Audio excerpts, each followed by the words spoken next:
कब तक रहेंगे महाराज जी?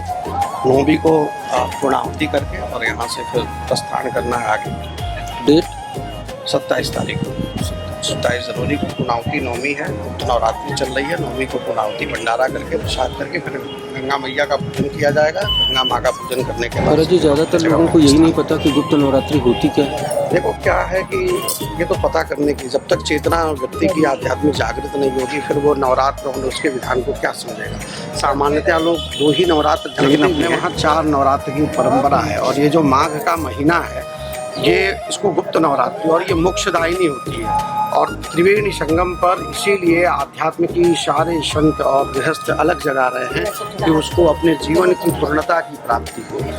गृहस्थ अपने जीवन की पूर्णता की प्राप्ति करना चाहता है, साधक अपने आध्यात्म की पूर्णता की प्राप्ति करना चाहता है। इसीलिए त्रिवेणी संगम पर सभी आए हुए हैं और एकजुट होकर अपने सनातन और अपने शक्ति आराधना क्या है जीवन की पूर्णता, क्या है जीवन का उद्देश्य? देखो जीवन का उद्देश्य एक ही रहा, जीव का परम ब्रह्म का दिया हुआ यह शरीर है, ठीक ना। एक माता पिता इसके एक बस एक प्रतिनिधि तौर पे बने हुए हैं और जिस ईश्वर ने भेजा है उस ईश्वर के प्रति धन्यवाद देना हमारे समझ से मानव का, उस जीव का सबसे परम कर्तव्य है कि जिसने मुझे भेजा है हम इस धरती पर आने के बाद से उसकी आराधना करें, उसका चिंतन करें, उसका गुणगान करें और उसके द्वारा जो अभी मुझे अभिभूत होता है उसकी सेवा से लगे और तो आप क्या करते हैं महाराज जी? हमारी आराधना है, माई से हम लोग जुड़े हुए हैं, माँ की संतान है तो माँ से जुड़ के माँ की आराधना के प्रति लगे हुए हैं। जीवन का उद्देश्य तो माँ तय करेगी, मैं उसको तय करने वाला नहीं हूँ। वो अब एक दिशा मुझे दी है, मैं उस दिशा पे चल रहा हूँ, आगे क्या होगा ये भगवती जाने। तो लोग कैसे जुड़ते हैं आपसे? सामान्य तरीके से हमारे नंबरों पे संपर्क करके वो जुड़ सकते हैं। बाकी कुछ समय आराधन काल के समय मैं माँ कामाख्या के दरबार में रहता हूँ। उसके बाद गोरखपुर के पास देवरिया एक स्थान है, वहाँ भी मेरा कार्यालय और अपना स्थान प्रवास का बना हुआ है। समय समय पर जहाँ माई की व्यवस्था होती है वहाँ अपना स्थान बना देते हैं।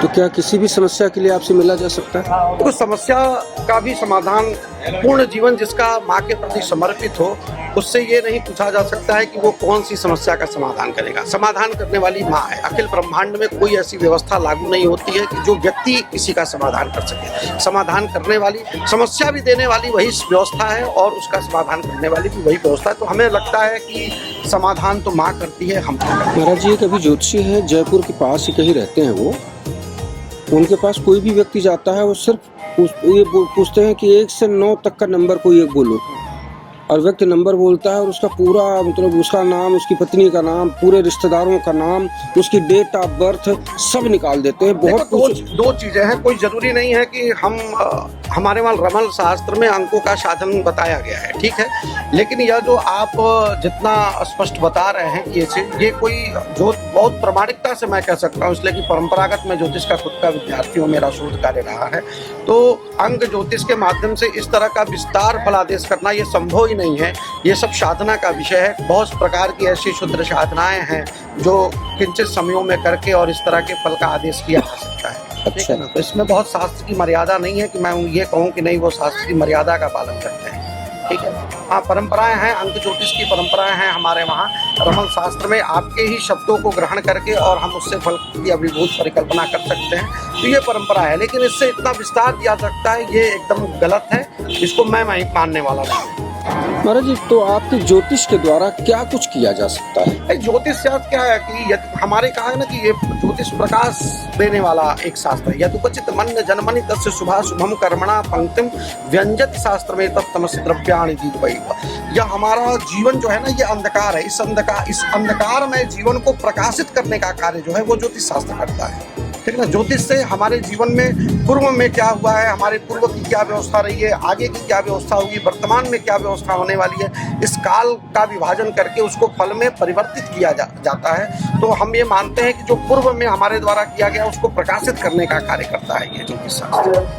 महाराज जी किसी को डेट ऑफ बर्थ अपनी ना पता हो तो उसके लिए भी बहुत सारी व्यवस्था है। उसके लिए प्रश्न शास्त्र की व्यवस्था बताई गई है। उसके साथ जैसे आपने कहा कि वो डेट ऑफ बर्थ देते हैं तो उनसे बहुत सारे प्रश्न करा के उनसे पुष्पों का, उनसे नदियों का, बहुत सारी ऐसी व्यवस्था है कि शब्दों के भाग से और उनका ये चीज कराया जा सकता है, किया जा सकता है। शब्दों से अंक का विभाजन करके और उस अंक से फल का विभाजन करके किया जा सकता है। ऐसा कोई बड़ा वो नहीं है कि डेट ऑफ बर्थ ही रहे तो आवश्यक है। हम अंक शब्दों प्रश्न करके उस प्रश्न से जो वर्ण की व्यवस्था होती है उस वर्ण का मूलांक बना के और उससे जो है ये कर सकते हैं। राजा आपका पूरा शुभ नाम? आचार्य विवेक उपाध्याय, माँ कामाख्या ज्योतिष पीठम ट्रस्ट का मैं संस्थापक हूँ और मेरे द्वारा माँ की एक शक्ति, सभी जीवों को शक्ति आराधना के प्रति प्रेरित करके और स्वयं से शक्ति आराधना से परिचित कराने का कार्य मेरा उद्देश्य है।